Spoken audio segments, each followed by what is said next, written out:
اعوذ باللہ من الشیطان الرجیم، بسم اللہ الرحمن الرحیم۔ روزہ رکھنا اور نماز نہ پڑھنا، کیا روزہ ہوگا؟ تو یہ ہے کہ فروع دین 10 ہے، اس میں اول نماز ہے اور دوسرا روزہ ہے، تیسرا حج ہے۔ یعنی جتنے بھی فروع دین ہیں نا، ہر ایک کا اپنی جگہ پر مقام ہے۔ اگر نماز نہیں پڑھتے تو گناہ گار ہیں، اسی طرح روزہ نہیں رکھتے تو گناہ گار ہیں، اور اگر حج کر رہے ہیں، زکوٰۃ دے رہے ہیں، خمس دے رہے ہیں، تو ان کا اپنی جگہ پر اجر و ثواب آپ کو ملے گا۔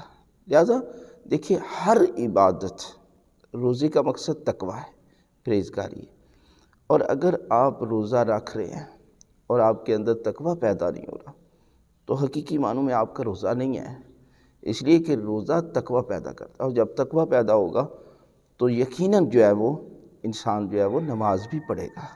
مولا کائنات حضرت علی ابن ابی طالب علیہ السلام فرماتے ہیں، کچھ چیزیں ایسی ہیں جو لازم و ملزوم ہیں، جیسے کہ نماز کے ساتھ زکوٰۃ۔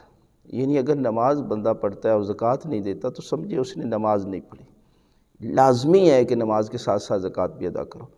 اور اس کے بعد تقویٰ ہے اور ساتھ صلہ رحمی ہے، یعنی انسان کے اندر تقویٰ اور صلہ رحمی، رشتہ داروں سے اچھا تعلق پیدا کرے، ایک کو نہیں لینا۔ اور معصوم فرماتے ہیں اسی طرح جو شکر پروردگار کرتا ہے اس کے ساتھ واجب ہے کہ وہ والدین کا بھی شکر ادا کرے، والدین کے ساتھ احسان کرے۔ لہٰذا یہ چیزیں لازم و ملزوم ہیں۔ اسی طرح انسان کو چاہیے کہ روزہ بھی رکھے اور ساتھ ساتھ نماز بھی پڑھے، لیکن اگر نماز نہیں پڑھتا تو روزے کا ثواب اور اجر جو ہے وہ اس کو ضرور ملے گا۔